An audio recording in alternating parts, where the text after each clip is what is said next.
After being struck by lightning, the richest woman transmigrated into a cheesy drama as a poor little girl. As soon as she woke up in this new identity, she faced the fate of being abandoned by her father, who had just topped the imperial examinations as the Zhuangyuan. Even her birth mother was about to be driven out of the Chen family. Though trapped in a tiny child's body, the little girl did not panic at all. She had a spiritual spring space as her top-tier cheat. Before leaving, she quietly collected all the valuable things in the house into the space, leaving only some moldy odds and ends for the Chen family. Her birth mother was originally a well-bred lady from an elite family. Her dowry included manors and farmlands. Taking along her loyal old servant, the mother and daughter moved to a villa overnight to settle down. Seeing that her 23-year-old mother looked worn out like a woman in her 30s due to years of toil, the little girl made facial masks for her and taught her how to protect her skin from the sun. In just a few days, her mother regained her original stunning beauty. Their peaceful life did not last long. A group of soldiers came to the door asking for water. The little girl immediately noticed that the leader had an extraordinary bearing and started her cute kid probing act. Her straightforwardness unexpectedly won the leader's favor. He was actually a duke of the imperial court, who was tired of flattery and sycophancy.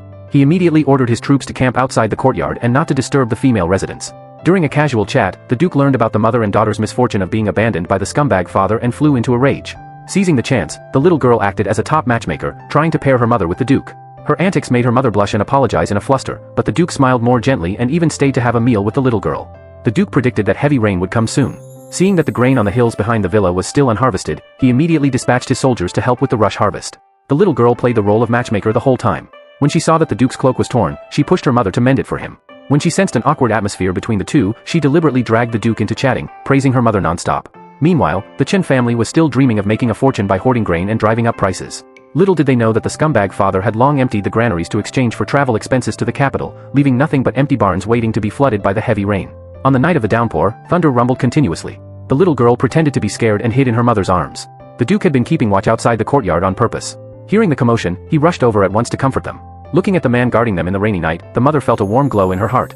The duke had already taken a liking to this beautiful and resilient divorced woman. Although the mother was also attracted to him, she hesitated because of their huge social status gap. She was a divorced woman, while he was a first-rank imperial duke, making them seem completely incompatible. But the little girl was full of confidence, determined to help them break down all the barriers.